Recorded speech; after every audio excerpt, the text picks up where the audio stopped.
Godzilla, the 2014 film directed by Gareth Edwards, is among my favorite Godzilla films. It has some of my favorite moments in the entire franchise, whether it involves sequences of giant monsters wreaking havoc and/or battling each other, or scenes that feature compelling human drama and actors giving great performances. But there is one scene in this movie that I want to particularly highlight here as a defining moment in the Godzilla franchise. A scene that encapsulates everything that makes Godzilla as enduring as he is. And that scene would be the Hawaii sequence that takes place at the midpoint of the film, where Godzilla himself makes his grand entrance. Without further ado, let's take a look.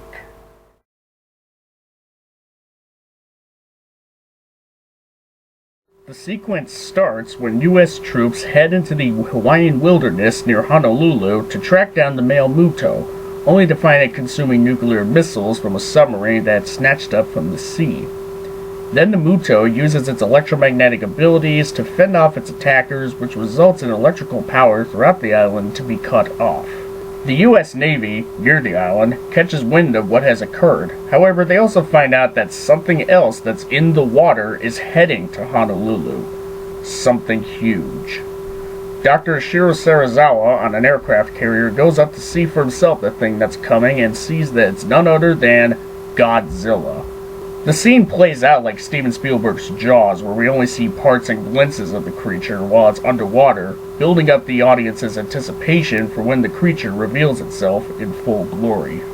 By this point, we had only previously seen old footage that flashed back to the attempts to kill Godzilla set in 1954 with, as they were covered up to be, nuclear tests. As well as heard Serizawa and Vivian Graham tell Ford Brody about Monarch having been studying the Alpha Predator since the failure of those attempts, building up for when the audience gets to see Godzilla make his first physical appearance during present-day events in an approach similar to what was taken by the original 1954 Godzilla film, Gojira. Also by this point, the only monster that we had seen in person during the main events was the male Muto when it broke out of its place of chrysalis. And that scene was a showcase of how much it dwarfs the human characters. Now the point here is that that previous scene plays into the anticipation of seeing Godzilla in person for the first time in this film, in that if the Muto is as big as it is, then the audience would be in for a real treat when Godzilla shows up. And now, this is the point where that appearance starts to happen, and where the wait for it starts to pay off. When Godzilla makes landfall, the sheer size of him as he rises from the water is enough to bring about a tsunami that devastates Honolulu, similar to the Boxing Day tsunamis of 2004. This moment shows that Godzilla isn't just a giant creature that's on the hunt, but is a force of nature capable of devastating anything in its path, unmoved by the casualties of destruction that it leaves behind. When troopers on rooftops shoot flares upwards that reveal Godzilla in the darkness, we then see civilians who survived the wave and on rooftops watching this larger-than-life sight in awe and in silence. This moment shows how, at first, when a disaster occurs, especially for those in its path, there is terror. Then, when there is a calm, even if it's brief, where those who aren't in the disaster's path would witness it as a natural phenomenon, like a tornado, terrifying, untamed, and destructive, yet with a sense of majesty. Gareth Edwards chooses to have the moment set on the level of the civilians on the rooftops in order to immerse the audience into the moment and have them feel that same sense of awe from seeing the godlike enormity of Godzilla and creatures like him. Power then starts to get restored throughout Honolulu as the people on the monorail, including Ford, are unaware of Godzilla's arrival and begin to carry on as normal. Much like how people who are away from a certain natural disaster aren't affected by it and go on about their day. But then, the Muto is revealed by the lights on the rail coming back on, serving as a moment to show that when it comes to nature, even what would go on as a normal day can lead to something that throws everything off and changes the game, especially when there's no way of avoiding it, as shown by how the train moves the people on board towards the Muto, moving them towards danger itself head on.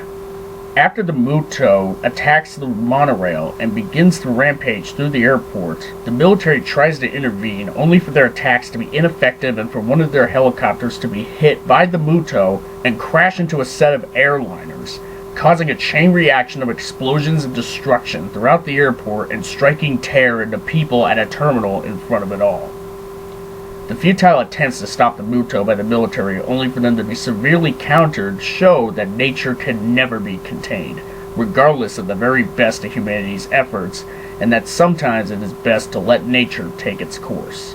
Then Godzilla literally steps into frame, and all the people in the terminal go silent, having a stunning realization kick in of the scale of the situation, as well as that they're probably not going to come out of this ordeal alive. This further reinforces how nature goes on as it is, and that humanity merely lives and or dies in the middle of it. The Muto sees Godzilla and prepares himself for battle. Then the scene pans up on Godzilla, from foot to head, thus further showcasing the beast's enormity, before he lets out his mighty roar like a battle cry. This is where the anticipation in seeing Godzilla in full glory for the past 45 to 50 minutes hits its crescendo.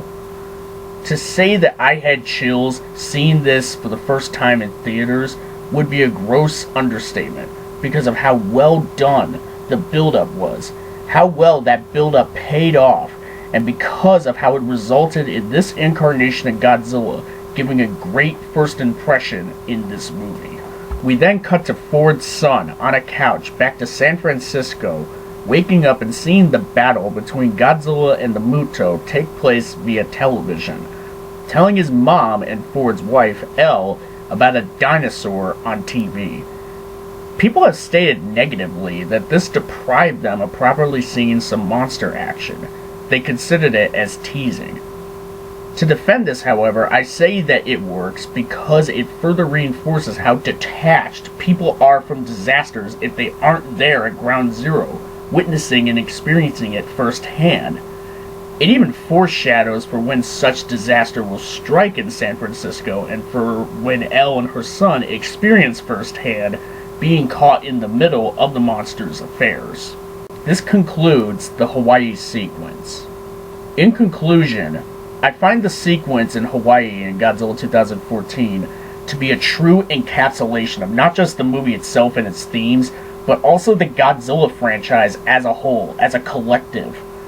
Not only does it deal with giant monsters in conflict with one another and the devastation they leave in their wake, but also the impact that such devastation can have on the people who are helplessly experiencing it firsthand, much like any other natural disaster, and how nature is a force that is of greater power than anything that lives in it.